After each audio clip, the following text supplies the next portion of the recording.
ummadda Soomaaliyeed oo u dabaaldegaysa maalintii telefishinka qaranka la aasaasay ku beegneed maanta isla markaana ahayd marka kawada ugu soo noqday mar labaad ayaa waxa ka dhacay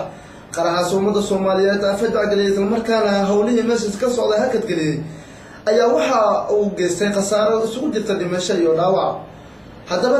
gudoomiyaha Soomaalida gobolka Wisconsin Abdi Umar Ahmed Abdi Jido oo la hadlay telefishinka qaranka Soomaaliyeed ayaa waxa uu cambaareen dusha kaga tuuray qaraxaasi ciidii geysatay isla markaana dawladda baaq u diray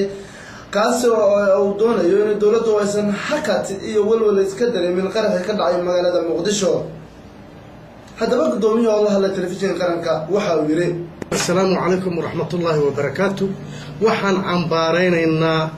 qaraxa maanta ka dhacay magaalada Muqdisho National Theatre qaraxii ka dhacay ee ismiidaaminta ahaa ee waxashnimada iyo foolxumada ahaa ee gabari ay fulisay ayaanu aad u cambaareynaa haddaanu nahay jaaliyadda Koonfur Afrika gaar ahaan Western Cape aniga oo ku hadlayo magaca Soomaaliyeed ee gobolka Western Cape waxaan cambaareynaa qaraxii maanta lala eegtay dadkii u hambalyeynayay TV-ga qaranka Soomaaliyeed National Theatre ugu hambalyeynayay oo ugu horeeyo dadkii ku geestiir iyo xildhibaan Mawlid Macaane xildhibaan Professor Maxamed Umar Dalxa iyo dad kale oo fara badan oo ayaguna ku dhaawacmay oo gaaraya 30 qofood wariyayaal iyo dad maaragtay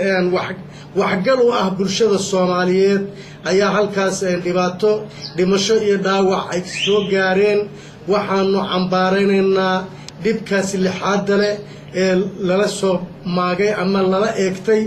dadka sharaf kale ee Soomaaliyeed ee u hambalyeynayay TV-goodii sanad jirsaday ee la soo daayay sanadkii 1983 ayuu hawada soo galay TV-ga qaranka dibna wuxuu ugu soo laabtay 2011 dadkii ka shaqeeyay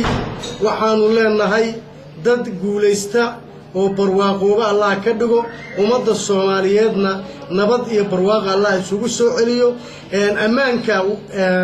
gobolka Banaadirna waa laga shaqeeyay laakiin qof isqarxinayo oo argagaxayo oo qalab qarxay isku xirtay ee guntan miyaa la ilaalinay mise waxa la ilaalinayay waxyaabo kale oo qarxa iyo baabuur iyo waxba la iska ilaalinay marka haddana qolooyinkii nabadiidka ah haddana dumarkiiba yaani maaragtay qaraxi u soo direen aad baanu cambaareynaa aad baanu maaragtay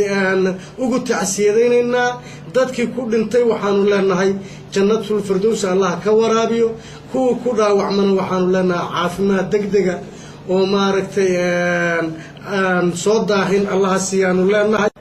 qaraxan ayaa waxa uu ka mid noqonayaa qaraxyadii dawladda Soomaaliya looga soo horjeeday oo ay doonayaan dadka nabadeedka inay hakad u galiyaan nabadda dawladdu ay u raadinayso ummadda Soomaaliyeed iyadoona haatan magaalada Muqdisho dhamaanteed ay gacanta ku hayso dawladda Soomaaliya ayaa waxa ay u tilaabsatay gobolada ku xeeran magaalada Muqdisho iyadoona bilaha nagu soo socda la doonayo ama lagu fadhiyo ciidamada dawladda Soomaaliya in ay gacanta ku soo dhigaan gabi ahaan wadanka Soomaaliya